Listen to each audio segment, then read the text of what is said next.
സഖാവ് വി.എസ്. അച്യുതാനന്ദനെ ആദരപൂർവ്വം വേദിയിലേക്ക് ക്ഷണിക്കുന്നു.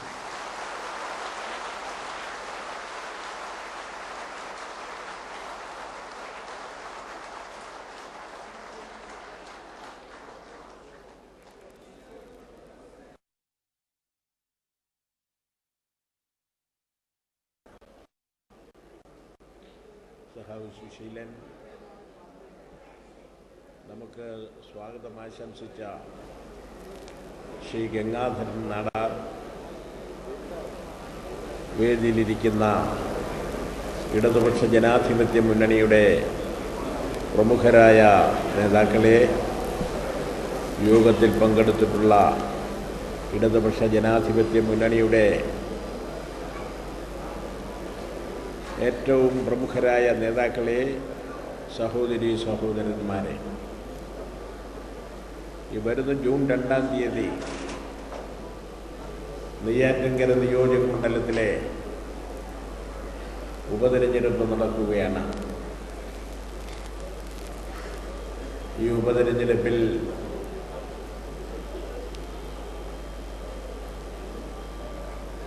Advocate F. ലോറൻസ് ഇടതുപക്ഷ ജനാധിപത്യ മുന്നണി സ്ഥാനാർത്ഥിയായി മത്സരിക്കുകയാണ്.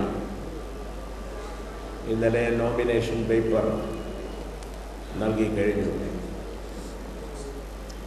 ജൂൺ 2-ന് നടക്കുന്ന ഈ തെരഞ്ഞെടുപ്പിൽ ഇടതുപക്ഷ ജനാധിപത്യ മുന്നണിയുടെ സാരഥിയായി മത്സരിക്കുന്ന എഫ്. ലോറൻസിനെ അഭിമാനകരമായ ഭൂരിപക്ഷം നൽകി വിജയിപ്പിക്കുന്നതിന് വേണ്ടിയിട്ടാണ് നാം ഇന്നിവിടെ സമ്മേളിച്ചിരിക്കുന്നത്. ഉപതെരഞ്ഞെടുപ്പ് എന്ന് ചിന്തിക്കുമ്പോൾ ആദ്യമായി ജനങ്ങളുടെ ശ്രദ്ധയിൽ വരുന്നത് കഴിഞ്ഞ ഒരു കൊല്ലമായി കേരളം ഭരിക്കുന്ന UDF ഗവൺമെൻറ്റിൻ്റെ ഭരണത്തിൻ്റെ സ്വഭാവമെന്ത്, ജനങ്ങൾക്ക് എന്തെങ്കിലും ആശ്വാസം നൽകുവാനുള്ള നടപടികൾ കൈക്കൊള്ളുവാൻ ഈ ഗവൺമെൻറ്റിന് കഴിഞ്ഞിട്ടുണ്ടോ, അതേപോലെ തന്നെ മതനിരപേക്ഷ രാഷ്ട്രമാകേണ്ട നമ്മുടെ ഇന്ത്യയിലും കേരളത്തിലും ജനങ്ങളുടെ ഐക്യവും സൗഹൃദവും വളർത്തുന്നതിന് വേണ്ടി ഈ ഗവൺമെൻറ് ഏതൊരളവിലാണ് പ്രവർത്തിച്ചുകൊണ്ടിരിക്കുന്നത്. ഇതെല്ലാം തന്നെ ജനങ്ങൾ ശരിയായി പരിശോധിച്ചിട്ട് ജനങ്ങൾക്ക് എന്തെങ്കിലും ആശ്വാസം നൽകുന്ന ഏതെങ്കിലും നടപടികൾ ഈ ഗവൺമെൻറ്റിൻ്റെ ഭാഗത്തു നിന്നുണ്ടാകുന്നുണ്ടോ എന്ന് പരിശോധിക്കുമ്പോൾ വലിയ വട്ടപൂജ്യമല്ലാതെ ഈ ഗവൺമെൻറ്റിനെ പറ്റി യാതൊന്നും പറയാനില്ല. അത്യാവശ്യം നിത്യോപയോഗ സാധനങ്ങളുടെ വില ഇതിനകം തന്നെ ഏറെ വർദ്ധിപ്പിച്ചു കഴിഞ്ഞിരിക്കുകയാണ്. അത് നിയന്ത്രിക്കാൻ ഈ ഗവൺമെൻറ് ഇതുവരെ തന്നെ കഴിഞ്ഞിട്ടില്ല. വില നിയന്ത്രിച്ച് ജനങ്ങൾക്ക് അത്യാവശ്യം നിത്യോപയോഗ സാധനങ്ങൾ നൽകിയ ഒരു ഗവൺമെൻറ്റാണ് കഴിഞ്ഞ 5 കൊല്ലം കേരളം ഭരിച്ചുകൊണ്ടിരുന്നത്. ആ ഗവൺമെൻറ്റിൻ്റെ ചെയ്തികളും പ്രവർത്തനങ്ങളും UDF ഗവൺമെൻറ്റിൻ്റെ പ്രവർത്തനങ്ങളും തമ്മിൽ ജനങ്ങൾ നല്ലപോലെ താരതമ്യപ്പെടുത്തിക്കൊണ്ടിരിക്കുകയാണ്. മണ്ണെണ്ണ കിട്ടാനില്ല, അത്യാവശ്യം നിത്യോപയോഗ സാധനങ്ങളുടെ വില കയറുകയാണ്.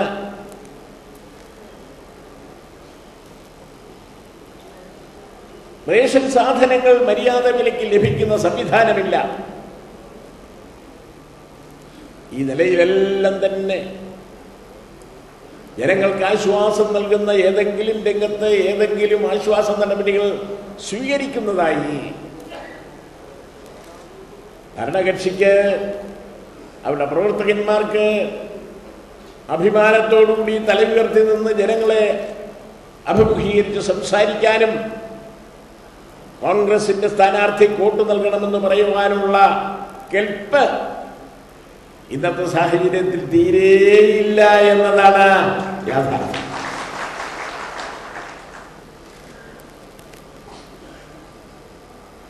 കേരളത്തിലെ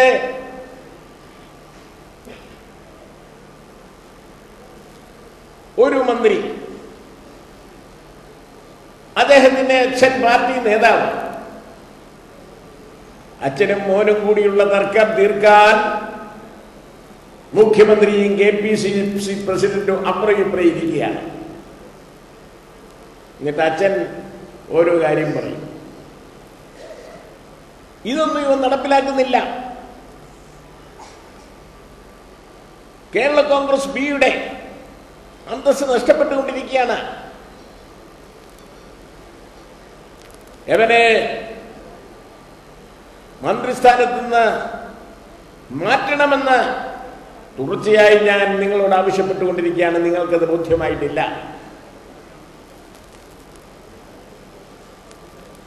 ഞങ്ങളുടെ പ്രസ്ഥാനമായ NSS ആ ആവശ്യം ഗവൺമെന്റിനെ അറിയിച്ചു കഴിഞ്ഞു.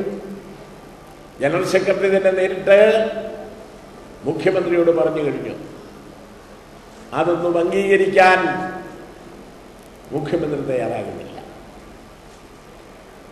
മുഖ്യമന്ത്രിക്ക് എന്താ ചെയ്യാൻ കഴിയുക? അച്ഛനെ മോനെ അപ്പുറേ ഇപ്പുറേ ഇരുത്തി സംസാരിക്കുക. അപ്പുറേ ഇരുത്തി സംസാരിക്കാൻ ഭയമാണെങ്കിൽ ഓരോരുത്തരെ സംസാരിക്കുക. ഇപ്പോഴോരോരുത്തരെയായി വിളിച്ചു പറഞ്ഞുകൊണ്ടിരിക്കുകയാണെന്നാണ് പറയുന്നത്. ബാലകൃഷ്ണപിള്ളയ്ക്ക് മുമ്പ് നീണ്ട പല ചരിത്രങ്ങളും ഉണ്ടെങ്കിലും അദ്ദേഹം ഈ കഴിഞ്ഞ ഒരു കൊല്ലം അഴിമതി കേസിൽ പ്രതിയായി പൂജപ്പുര സെൻട്രൽ ജയിലിൽ കഴിയേണ്ട ആളായിരുന്നു. ചെറിയ കോടതിയല്ല, ഇന്ത്യയിലെ ഉന്നതമായ നീതിപീഠം സുപ്രീം കോടതിയുടെ വിധിയനുസരിച്ച് ഒരു കൊല്ലം തടവിൽ കഴിയേണ്ടയാളായിരുന്നു. അദ്ദേഹത്തെ ശിക്ഷയുടെ കാലാവധി മുഴുവൻ ജയിലിൽ കഴിയാൻ അനുവദിക്കാതെ അദ്ദേഹത്തെ പുറത്തുവിട്ടു.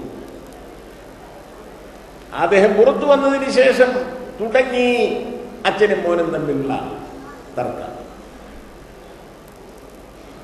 മോന്റെ ഭരണം അവസാനിപ്പിച്ച് MLA അല്ലെങ്കിലും പാർട്ടി നേതാവ് എന്നുള്ള നിലയിൽ ബാലകൃഷ്ണപിള്ളയ്ക്ക് മന്ത്രിയാവണം. അത് KPCC പ്രസിഡന്റിനും മുഖ്യമന്ത്രിക്കും വിഷമമാണെങ്കിലും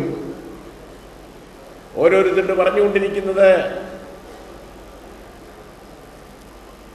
അച്ഛൻ പറയുന്നതല്ലേ, അങ്ങ് അംഗീകരിച്ചു കൊടുത്തേക്ക്, അച്ഛൻ പറയുന്നതല്ലേ, അങ്ങ് അംഗീകരിച്ചു കൊടുത്തേക്ക് എന്ന് മോനോട് പറയുകയാണ്. മോൻ പറയുകയാണ് അത് കടുത്ത അഴിമതിയാണ്, അത് നടപ്പിലാക്കാൻ കഴിയില്ല, എൻ്റെ വകുപ്പിൽ അതൊന്നും നടപ്പിലാക്കാൻ കഴിയില്ല എന്ന് പറയുകയാണ്. അങ്ങനെ അച്ഛനെയും മോനെയും യോജിപ്പിക്കാൻ വേണ്ടി കൊടിയ അഴിമതി നടക്കാൻ പോലും മുഖ്യമന്ത്രിയും KPCC പ്രസിഡന്റും നിർബന്ധിച്ചു കൊടുക്കുന്നു എന്നാണ് നാം കേൾക്കുന്നത്. അഴിമതിക്കാര്യം നടപ്പിലാക്കാൻ കഴിയില്ല, അഴിമതിയുടെ ആയി ബന്ധപ്പെട്ട പ്രശ്നങ്ങൾ നടപ്പിലാക്കാൻ കഴിയില്ല എന്ന് മോൻ പറയുന്നതായിട്ടാണ് വാർത്താ മാധ്യമങ്ങൾ പറയുന്നത്. ചെറിയ തോതിലൊന്നുമുള്ള അഴിമതി ആയിരിക്കില്ല. ചെറിയ തോതിലുള്ള അഴിമതിയൊന്നും കൈകാര്യം ചെയ്ത് പരിചയമുള്ള ആളൊന്നുമല്ല ബാലകൃഷ്ണപിള്ള.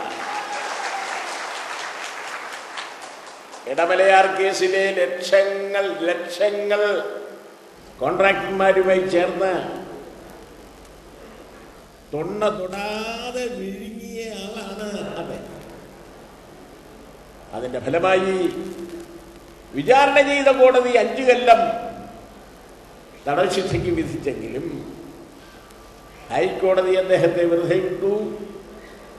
ഹൈക്കോടതിയുടെ വിധിയെ നഖശിഖാന്തം എതിർത്തുകൊണ്ട് സുപ്രീം കോടതി ബാലകൃഷ്ണപിള്ളയ്ക്ക് ഇത്രയും നാൾ നീണ്ടുപോയി എന്നുള്ളത് കൊണ്ട് 5 കൊല്ലത്തെ ശിക്ഷ ഞങ്ങൾ 1 കൊല്ലമായി ചുരുക്കുന്നു എന്ന് പറഞ്ഞുകൊണ്ടാണ്, അഴിമതി കേസായതുകൊണ്ട് അത് തുടർന്നും അഴിമതി നടത്താതിരിക്കാനൊരു പാഠമാകാൻ വേണ്ടി കുറെ കാലം ജയിലിൽ കഴിഞ്ഞേ ഒക്കൂ എന്ന് സുപ്രീം കോടതി നിർദ്ദേശിക്കുകയും അതനുസരിച്ചുള്ള വിധി പ്രസ്താവിക്കുകയുമാണ് ചെയ്തത്. പരോളും മറ്റ് സൗജന്യങ്ങളും എല്ലാമായി 365 ദിവസം പൂജപ്പുര സെന്ററിൽ കഴിയേണ്ട മിസ്റ്റർ ബാലകൃഷ്ണപിള്ളയ്ക്ക് 69 ദിവസമായപ്പോഴേക്ക് ഉമ്മൻചാണ്ടിയുടെ കണക്കനുസരിച്ച് 1 കൊല്ലമായി.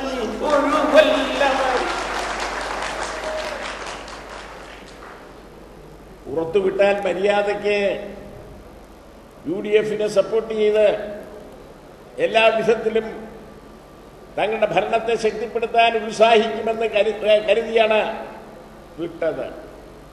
പക്ഷേ പുറത്തു വന്നതിന് ശേഷം അച്ഛനും മോനും തമ്മിൽ തർക്കമാണ്. മന്ത്രി മോന്റെ പ്രൈവറ്റ് സെക്രട്ടറി ഉടനെ മാറ്റണം എന്നിങ്ങനെയുള്ള ഡിമാൻഡുകളുമായിട്ടാണ് മത്സരമെന്ന് ഞാൻ പ്രത്യേകിച്ച് പറയേണ്ടതായിട്ടില്ല. അതൊരു തർക്കം, തീരാതെ കിടക്കുന്ന തർക്കം. മന്ത്രിസഭയെ വിഷമിപ്പിക്കുന്ന മറ്റൊരു പ്രശ്നമെന്ത്? 5ാമത്തെ മന്ത്രിയുടെ പ്രശ്നം. KPCC തീരുമാനിച്ചു വർദ്ധിപ്പിക്കേണ്ടെന്ന്. ഉമ്മൻചാണ്ടിയും ചെന്നിത്തലയും തീരുമാനിച്ചു വർദ്ധിപ്പിച്ച് 5 കൊടുക്കാമെന്ന്. അങ്ങനെ 5ാമത്തെ മന്ത്രിയെ അനുവദിച്ചതോടുകൂടി ഉണ്ടായ സാമുദായിക വ്യത്യാസങ്ങൾക്ക് വേണ്ടി ജാതിയുടെ അടിസ്ഥാനത്തിൽ വകുപ്പ് വിഭജനം നടത്തിയിരിക്കുന്ന ഒരു സംസ്ഥാനമാണ് ഇപ്പോൾ കേരളം. പലർക്കും ജാതിയുടെ ഒപ്പിക്കാൻ നോക്കി മുഖ്യമന്ത്രിയുടെ കയ്യിലുള്ള വകുപ്പെല്ലാം ഇപ്പോൾ നോക്കുമ്പോഴൊന്നുമില്ല. ജാതി ഒപ്പിക്കാൻ വേണ്ടി അത് കൊടുത്തു, ഇത് കൊടുത്തു, അത് കൊടുത്തു, ഇത് കൊടുത്തു, ഇങ്ങനെ നിൽക്കുകയാണ്. മന്ത്രി മുഖ്യനാണല്ലോ, എല്ലാ വകുപ്പിലും ഇടപെടാമെന്നുള്ള അടിസ്ഥാനത്തിലായിരിക്കാം. കൂടിയാലോചനകളിലാണ് ഇപ്പോൾ അദ്ദേഹം മുൻകൈയെടുത്തുകൊണ്ടിരിക്കുന്നത്. അതേപോലെ തന്നെ നിങ്ങൾക്കറിയാമല്ലോ, കേരളത്തിലെ 40 ലക്ഷം 35-40 ലക്ഷത്തോളം ജനങ്ങളുടെ ജീവനെ ഇട്ട് പന്താടുന്ന മുല്ലപ്പെരിയാർ, ആ മുല്ലപ്പെരിയാർ പ്രശ്നത്തിൽ മുല്ലപ്പെരിയാർ അണക്കെട്ട് സുരക്ഷിതമല്ല. അതിനു പകരം ഓൾട്ടർനേറ്റീവായി മറ്റൊരു ഡാം കെട്ടിയേ മതിയാവൂ. സെൻട്രൽ വാട്ടർ കമ്മീഷൻ 1979-ൽ കേരളം ഭരിച്ചുകൊണ്ടിരുന്ന 2 മുഖ്യമന്ത്രിമാരെയും നേരിട്ട് കണ്ട് ഈ ആവശ്യം ഉന്നയിക്കുകയും തമിഴ്നാട് മുഖ്യമന്ത്രി മിസ്റ്റർ രാമചന്ദ്രൻ അതുടനെ തന്നെ അംഗീകാരം നൽകി. അത് വേണ്ടത് തന്നെയാണ്, ആൾട്ടർനേറ്റീവായിട്ടുള്ള ഡാം കെട്ടുക തന്നെ വേണമെന്ന് പറഞ്ഞു. PK വസുദേവൻ നായരായിരുന്നു അന്ന് കേരളത്തിന്റെ മുഖ്യമന്ത്രി. അദ്ദേഹവും സമ്മതിച്ചു. 2 കൂട്ടരും സമ്മതിച്ച, 2 മുഖ്യമന്ത്രിമാരും സമ്മതിച്ച ആ പ്രശ്നം തമിഴ്നാട് അംഗീകരിക്കാതെ ചില റിപ്പയർ പണികളിൽ കൂടി വാട്ടർ കമ്മീഷന്റെ നിർദ്ദേശത്തെ തകിടം മറിക്കാനാണ് അവർ ശ്രമിച്ചത്. ഇപ്പോൾ മാസം 31 അപകടകരമായ ഒരു സ്ഥിതി കേരളത്തിൽ, വിശേഷിച്ച് 4 ജില്ലകളിൽ, ഇടുക്കി, കോട്ടയം, എറണാകുളം, ആലപ്പുഴ ജില്ലകൾ. മുല്ലപ്പെരിയാർ തകർന്നാൽ ആ കുത്തൊഴുക്കിൽ നിന്ന് വീടുകൾ തകരും, വൃക്ഷങ്ങൾ തകരും. അതിനോടെല്ലാം കൂടെ മനുഷ്യജീവനുകളും ആ കുത്തൊഴുക്കിൽ അറേബ്യൻ കടലിലെത്തുന്നതാണ്. അങ്ങനെ അത്യന്തം അപകടകരമായ ഒരു സ്ഥിതിയാണ് കേരളം ഇപ്പോൾ അഭിമുഖീകരിച്ചുകൊണ്ടിരിക്കുന്നത്. അണക്കെട്ടിന് 116 കൊല്ലമായി. 50 വർഷത്തേക്ക് എന്നുള്ള നിലയിൽ ഉമ്മായും സുർക്കിയും കൊണ്ട് നിർമ്മിച്ചിട്ടുള്ള ആ അണക്കെട്ട് ഇടയ്ക്കിടയ്ക്ക് വരുത്തിയ റിപ്പയർ പണികളുടെ അടിസ്ഥാനത്തിൽ കഷ്ടിച്ച് ഇത്രയും നാൾ പിടിച്ചു നിൽക്കുകയാണ് ചെയ്തിട്ടുള്ളത്. അപകടകരമായ സ്ഥിതിയിൽ നിന്ന് കേരളീയരെ രക്ഷിക്കാൻ സഹായകമായ നിലയിൽ ഉടനെ നടപടികൾ സ്വീകരിക്കണമെന്ന് ആവശ്യപ്പെട്ടുകൊണ്ട് കേരളത്തിലെ എല്ലാ കക്ഷികളുടെയും പ്രതിനിധികൾ, പ്രതിപക്ഷ ഭരണകക്ഷി രാഷ്ട്രീയ പാർട്ടികളുടെ പ്രതിനിധികളുടെ ഒരു നിവേദന സംഘം മൻമോഹൻ സിംഗിനെ നേരിട്ട് കണ്ട് സ്ഥിതിഗതികളുടെ ഗൗരവം മനസ്സിലാക്കാൻ ശ്രമിച്ചു. അദ്ദേഹം ഉടനെ തന്നെ 2 മുഖ്യമന്ത്രിമാരെയും വിളിച്ച് ആവശ്യമായ നടപടികൾ കർശനമായി നൽകാം, നടപടി സ്വീകരിക്കാമെന്ന് ഉറപ്പ് നൽകി. പക്ഷേ തമിഴ്നാട് ഗവൺമെന്റിന്റെ നിർബന്ധപൂർവകമായ സമീപനത്തിന് വിധേയനാകാതെ കേരളത്തിന് രക്ഷയും തമിഴ്നാടിന് വെള്ളവും എന്നുള്ള നിലയിലുള്ള തത്വത്തിന്റെ അടിസ്ഥാനത്തിൽ നടപടി സ്വീകരിക്കാൻ ഇതുവരെ പ്രധാനമന്ത്രി തയ്യാറായിട്ടില്ല. മാസം 3 അതേപ്പറ്റി ഇപ്പോൾ മുഖ്യമന്ത്രി ഉമ്മൻചാണ്ടി എന്തെങ്കിലും പറയുന്നുണ്ടോ? പറയുന്നില്ല. സുപ്രീം കോടതി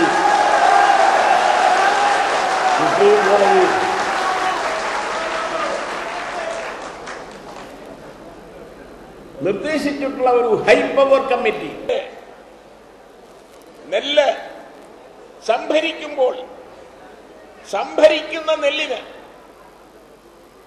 അന്ന് കൊടുത്തുകൊണ്ടിരുന്നത് വെറും 7 രൂപയാണ്. കൃഷിക്കാർ ഒന്നടങ്കം ആവശ്യപ്പെട്ടു ഉമ്മൻചാണ്ടിയോട് ഒരു 50 പൈസ കൂടെ കൂടുതൽ തരണം. ഞങ്ങൾ കൃഷി നഷ്ടത്തിലാണ് നടത്തിക്കൊണ്ടിരിക്കുന്നത്. ഞങ്ങൾക്കൊരു ആശ്വാസം എന്നുള്ള നിലയിൽ ഒരു 50 പൈസ വർദ്ധിപ്പിക്കണമെന്ന് ആവശ്യപ്പെട്ടെങ്കിലും ഉമ്മൻചാണ്ടി അത് അവരുടെ ഭരണകാലത്ത് അംഗീകരിക്കാൻ തയ്യാറായി. ഇടതുപക്ഷ ജനാധിപത്യ മുന്നണി കൃഷിക്കാരന്റെ സംഭരിക്കുന്ന നെല്ലിന് കൊടുക്കേണ്ട വിലയെ സംബന്ധിച്ച് ചർച്ച ചെയ്യുകയും ഓരോ വിളവെടുപ്പ് കാലത്തും ഓരോ രൂപ വർദ്ധിപ്പിച്ച് 7 രൂപ കൊടുത്തുകൊണ്ടിരുന്ന സംഭരിക്കുന്ന നെല്ലിന് 14 രൂപയായി വർദ്ധിപ്പിക്കുകയാണ് ഇടതുപക്ഷ ജനാധിപത്യ മുന്നണി. ഈ നിലയിൽ കൈക്കൊണ്ട ഓരോ നടപടികളുടെയും ഫലമായി കൃഷിക്കാർ സന്തുഷ്ടരാകുകയും ആത്മഹത്യ വൻതോതിൽ കുറയുകയും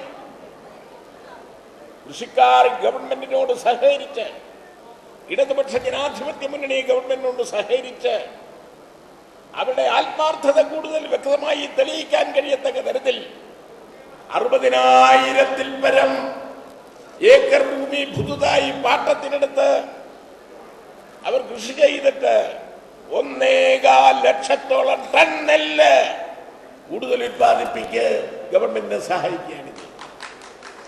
ഈ നിലയിൽ ഉമ്മൻചാണ്ടി ഗവൺമെന്റിന്റെ കാലത്ത് ഏറ്റവുമേറെ ദുരിതമനുഭവിച്ചുകൊണ്ടിരുന്ന കൃഷിക്കാർക്ക് ആശ്വാസം നൽകുകയും 1.5 കൊല്ലം കൊണ്ട് ആത്മഹത്യ എന്ന് പറയുന്നത് കേരളത്തിൽ നിന്ന് എന്നേക്കുമായി അവസാനിപ്പിക്കുകയാണ് ചെയ്യുന്നത്. എന്നാൽ ഇപ്പോഴോ അവൻ വീണ്ടും വന്നു, ആത്മഹത്യയും വന്നു എന്നാണ് ഇന്നത്തെ സ്ഥിതി. ഉമ്മൻചാണ്ടിയുടെ ഭരണം ആരംഭിച്ചതോടുകൂടി ഓരോ ദിവസവും ഓരോ ജില്ലകളിൽ 2-4 ആളുകൾ ആത്മഹത്യ ചെയ്യാൻ തുടങ്ങി. ഇപ്പോൾ ഇതിനകം 60 സഹോദരങ്ങളാണ്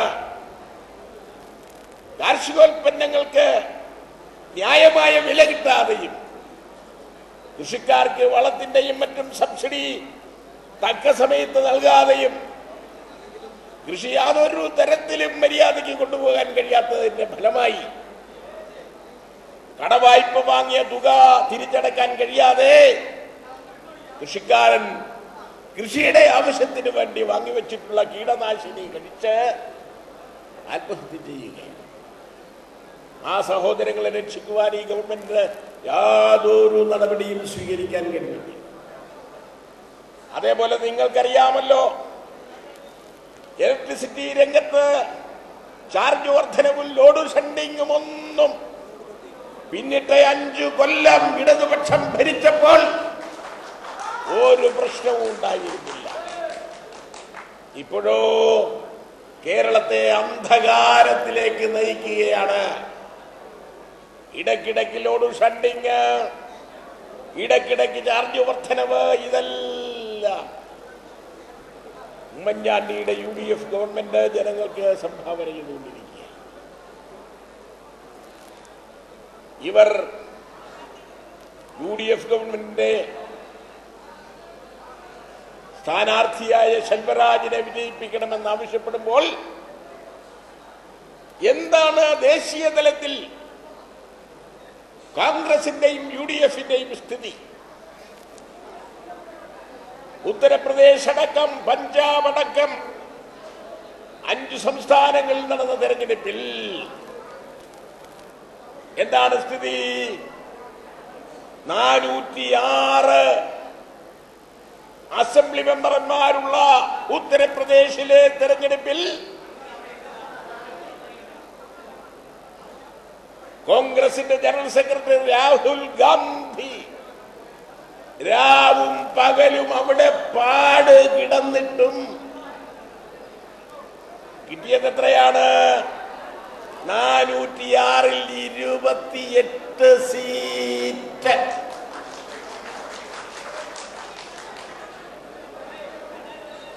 അധികാരം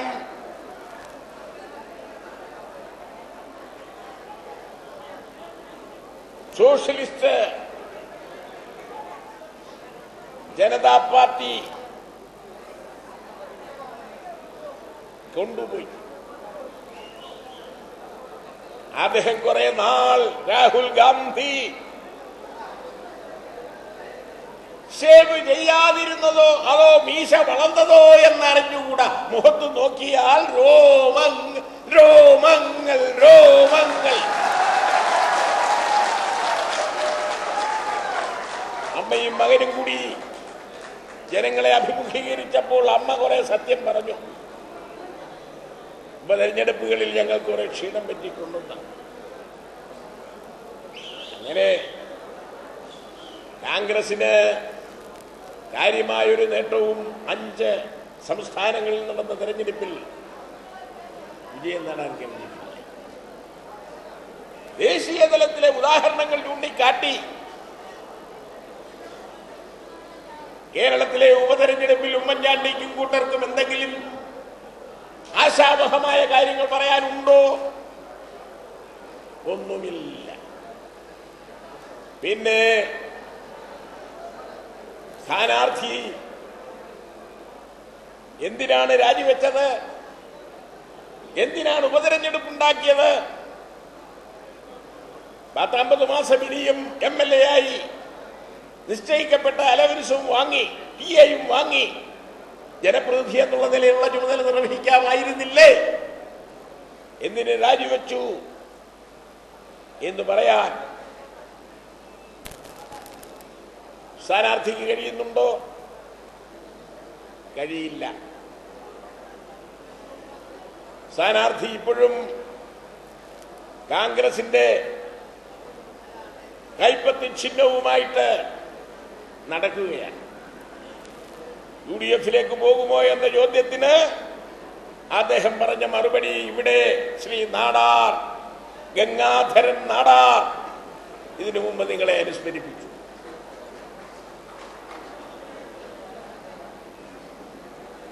UDF-ൽ പോകുന്നതിനേക്കാൾ മരിക്കുകയല്ലേ നല്ലത് എന്ന് പറഞ്ഞ മാന്യൻ ഇപ്പോൾ UDF-ൽ നിൽക്കുകയാണ് കൈപ്പത്തിയുമായി.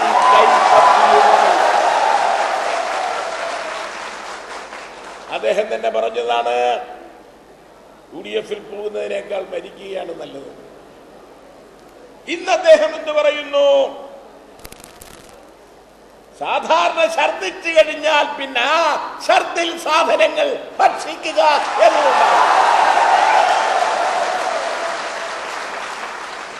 ഇപ്പോൾ അടുത്ത് 3-4 പട്ടികൾ വന്നിട്ടു ആ പട്ടികളെ തട്ടി മാറ്റി തിന്നുകയാണ്.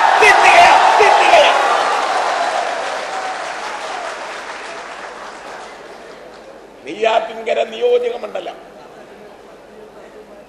ധീരനായ നെയ്യാറ്റിൻകര രാഘവന്റെ മണ്ണാണ്. അതേപോലെ തന്നെ ദേശാഭിമാനി രാമകൃഷ്ണപിള്ളയുടെ ജനിച്ച മണ്ണുമാണ്. ആ മണ്ണിന്റെ പൗരുഷം ഇവിടുത്തെ ദേശാഭിമാനികളായ ജനങ്ങൾ കണിശമായും പ്രകടമാക്കുക തന്നെ ചെയ്യുമെന്നാണ് ഞാൻ ആശിക്കുന്നത്. ഇടതുപക്ഷ ജനാധിപത്യ മുന്നണി ഇങ്ങനെ ഒരു ദുരിതം ഈ നിയോജക മണ്ഡലത്തിലെ ജനങ്ങൾക്ക് എന്തിനു സൃഷ്ടിച്ചു വച്ചു എന്നാണ് ചോദിക്കുന്നത്. അങ്ങനെ സൃഷ്ടിച്ചു വച്ചവർ വോട്ടർമാരുടെ ചോദ്യത്തിന് മര്യാദയ്ക്കുള്ള മറുപടി പറയേണ്ടി വരുമ്പോൾ കുറ്റസമ്മതമല്ലാതെ ഒന്നും പറയാനില്ല എന്നല്ലാതെ ആർക്കും മറ്റൊന്നും പറയാനില്ല. ആ നിലയിൽ ഈ തെരഞ്ഞെടുപ്പിൽ അഡ്വക്കേറ്റ് എഫ് ലോറൻസിനെ ഇടതുപക്ഷ ജനാധിപത്യ മുന്നണിയുടെ സാരഥിയായ ലോറൻസിനെ നിങ്ങളെ എല്ലാം തന്നെ വിലയേറിയ വോട്ട് നൽകി അദ്ദേഹത്തെ അഭിമാനകരമായി വിജയിപ്പിക്കണമെന്ന് നിങ്ങളോടെല്ലാം തന്നെ ഞാൻ വിനീതമായി അഭ്യർത്ഥിക്കുകയാണ്. ഇടതുപക്ഷ ജനാധിപത്യ മുന്നണിയുടെ പ്രമുഖരായ നേതാക്കന്മാരെല്ലാം ഇവിടെ നിങ്ങളുടെ മുമ്പിൽ സന്നിഹിതരായിരിക്കുകയാണ്. ഞങ്ങൾക്കെല്ലാം നിങ്ങളോട് കുറേശ്ശെ കാര്യങ്ങൾ പറയേണ്ടതായിട്ട് വരും. ഉദ്ഘാടകൻ എന്ന നിലയിൽ ഏറെ സമയം ഞാൻ എടുത്താൽ എന്റെ സഹപ്രവർത്തകരായ ഇടതുപക്ഷ ജനാധിപത്യ മുന്നണി പാർട്ടികൾക്ക് വേണ്ടതുപോലെ സമയം കിട്ടാതെ വരും. നിങ്ങൾക്ക് ഈ കൺവെൻഷനിൽ പങ്കെടുത്തതിന് ശേഷം നിങ്ങൾ ചുമതലയേറ്റിട്ടുള്ള വാർഡുകളിൽ, പ്രദേശങ്ങളിൽ, പഞ്ചായത്തുകളിൽ പോയി അവരെ കാണുകയും വേണം. അതിനെല്ലാം സഹായകമായ നിലയിൽ ഞങ്ങൾ ഇടതുപക്ഷ ജനാധിപത്യ മുന്നണിയുടെ ഘടകകക്ഷികൾ കുറേശ്ശെ നിങ്ങൾക്ക് നിങ്ങളോട് സംസാരിക്കാനുള്ള അവസരം കൂടെ ഉണ്ടാവണം എന്ന് കരുതി ഞാൻ എന്റെ പ്രസംഗം ഇനിയും ദീർഘിപ്പിക്കുന്നില്ല. നിങ്ങൾക്ക് എന്റെ ഹാർദമായ അഭിവാദനങ്ങൾ അർപ്പിച്ചുകൊണ്ട് വലിയ പ്രത്യാശയോടുകൂടി നെയ്യാറ്റിൻകര നിയോജക മണ്ഡലത്തിലെ സ്ഥാനാർത്ഥിയായി കോൺഗ്രസിനെയും BJP-യെയും പരാജയപ്പെടുത്തി ചുറ്റിയേരുവ നക്ഷത്ര ചിഹ്നം വിജയിക്കത്തക്ക വിധത്തിൽ ലോറൻസ് വിജയിപ്പിക്കത്തക്ക തരത്തിൽ നിങ്ങളെല്ലാം വരുന്ന ജൂൺ 2-ാം തീയതി രാവിലെ മുതൽ തന്നെ പോളിംഗ് ബൂത്തിൽ എത്തി നമ്മുടെ പാവനമായ കടമ നിറവേറ്റണമെന്ന് വിനീതമായി അഭ്യർത്ഥിച്ചുകൊണ്ട് ഈ കൺവെൻഷൻ ഔപചാരികമായി ഉദ്ഘാടനം ചെയ്തതായി ഞാൻ പ്രഖ്യാപിക്കുന്നു.